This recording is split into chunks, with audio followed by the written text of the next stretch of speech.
Il était une fois, dans une petite ville animée par un marché haut en couleurs, où les cris des marchands et les senteurs des fruits frais se mêlaient, un jeune garçon nommé Lucas. Avec ses cheveux ébouriffés et ses yeux curieux, Lucas vivait chez sa tante Mathilde. Cette dernière, une femme au visage sévère et à la voix autoritaire, n'était jamais tendre avec lui. Ce jour-là, Mathilde, avec un regard dur, confia à Lucas une pièce d'argent, en lui ordonnant de se rendre au marché pour acheter des légumes. « Ne perds pas cet argent, sinon tu n'auras rien à manger ce soir », lui avait-elle dit d'un ton qui ne laissait aucune place à l'indiscipline. « Ah oui, je ne vous ai pas dit pourquoi Lucas vivait avec sa méchante tante Mathilde. Voyez-vous, il n'en a pas toujours été ainsi. Autrefois, Lucas vivait heureux avec ses parents dans une maison chaleureuse. Sa mère, douce et aimante, tomba un jour gravement malade d'un mal mystérieux que personne ne put guérir. Elle s'éteignit doucement, laissant Lucas et son père dans un profond chagrin. Son père, dévasté par la perte de sa bien-aimée, ne put surmonter cette terrible épreuve. La tristesse le rongea peu à peu jusqu'à ce qu'il tombe malade à son tour. 1 an après le départ de sa femme, il quitta ce monde, confiant Lucas aux soins de sa sœur Mathilde. Ce qui est étrange dans cette histoire, c'est que la tante Mathilde n'avait pas toujours été ainsi. Du vivant des parents de Lucas, c'était une femme joyeuse au grand cœur, toujours prête à aider les autres. Que s'est-il donc passé pour qu'elle change à ce point? Quel sombre secret se cache derrière cette transformation? Mystère. Mais revenons à ce fameux jour au marché où Lucas, serrant sa précieuse pièce d'argent, s'apprêtait à obéir aux ordres de sa tante. Sur le chemin, il regardait avec envie les étalages colorés des marchands. Il y avait des pommes rouges qui brillaient au soleil, des carottes oranges bien fraîches, et même des pains tout chauds qui sentaient si bon. Son ventre gargouillait, mais il savait qu'il ne devait pas s'attarder devant ces délicieuses odeurs. Sa tante l'avait envoyé acheter des légumes, uniquement des légumes, et gare à lui s'il revenait avec autre chose.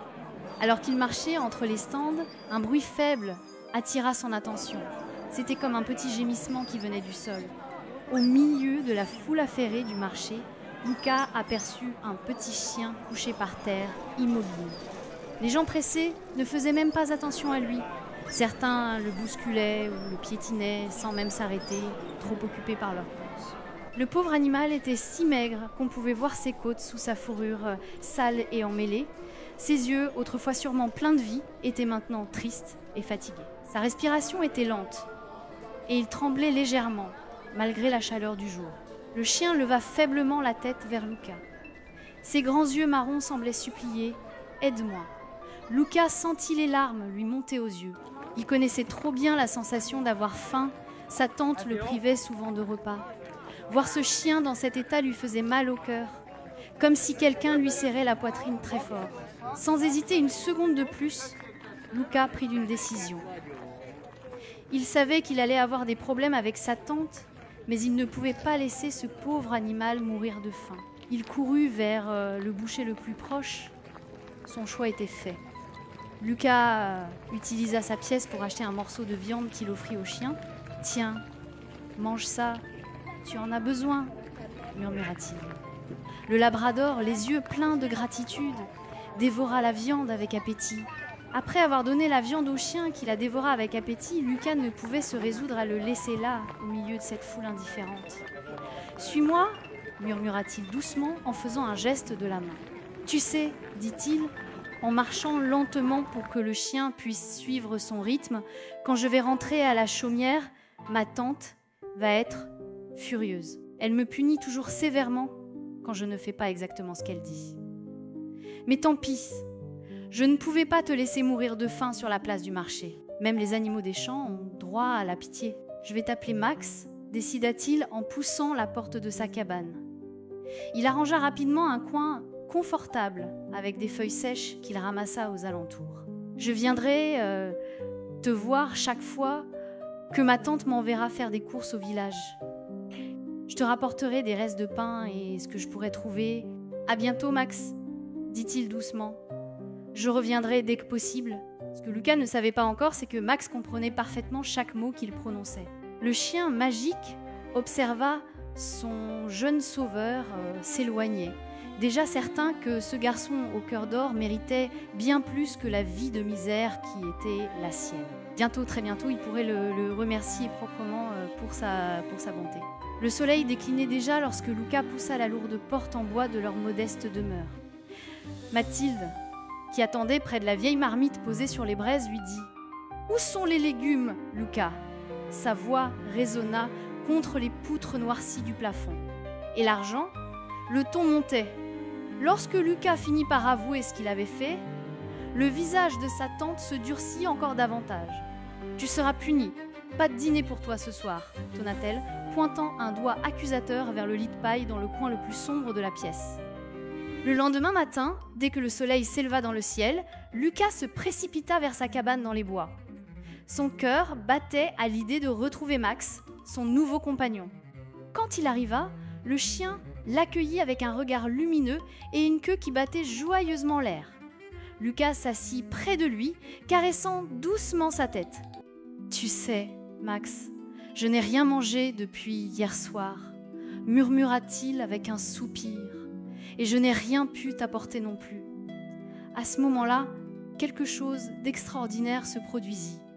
Max se redressa et pour la première fois, parla. « Tu sais, Luca, je comprends tout ce que tu me dis. » Sa voix était douce et apaisante. Luca sursauta, les yeux écarquillés.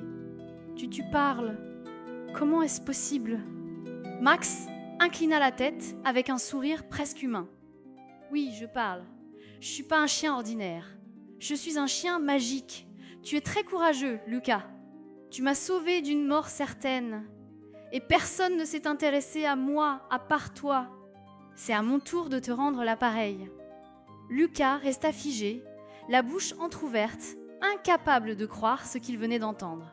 Mais avant qu'il ne puisse poser d'autres questions, Max poursuivit. « Pour commencer, nous allons manger à notre faim. Même s'il n'est pas encore midi, prépare-toi à un festin digne d'un roi. » Avec un air assuré, Max frappa le sol de sa patte. Aussitôt, un somptueux repas apparut devant eux. Des plats qu'il n'avait vus que dans ses rêves, des fruits juteux, des pains dorés, des viandes rôties et des desserts appétissants. Luca écarquilla les yeux, émerveillé. « Je n'en crois pas mes yeux. Est-ce réel ?» Max hocha la tête. « Réalise, Luca, que tout est possible quand on agit avec un cœur pur. Mange à ta faim. » Ils partagèrent ce repas magique, Luca savourant chaque bouchée avec une gratitude immense. Après avoir fini, Max posa doucement sa patte sur l'épaule du garçon. « Maintenant, Luca, je vais te donner un cadeau pour te remercier de m'avoir sauvé. » Il frappa le sol une nouvelle fois, et une petite pièce d'or étincelante apparut devant eux. Luca la prit dans sa main avec précaution, fasciné par son éclat. « Cette pièce est spéciale, » expliqua Max. « Personne d'autre ne peut la voir, à part toi. Elle est magique et te permettra de voyager dans le temps. Elle t'aidera à changer ta vie et peut-être même celle des autres. » Luca resta bouche bée. « Voyager dans le temps ? Mais pourquoi moi ?» Max sourit, ses yeux pleins de sagesse. « Parce que Luca, tu es destiné à accomplir de grandes choses. Cette pièce est la clé de ton avenir.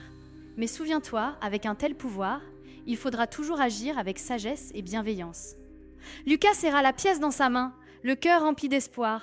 Il sentait que son aventure ne faisait que commencer et que le meilleur était encore à venir. Et voilà, chers amis, la fin de cette première aventure. Mais une grande question demeure, que va-t-il se passer ensuite ? Comment Luca utilisera-t-il sa pièce d'or magique ? Découvrira-t-il tous ses secrets ? Et surtout, restera-t-il toujours ce jeune garçon au grand cœur où la magie changera-t-elle son destin ? Pour le savoir, ne manquez pas le prochain épisode.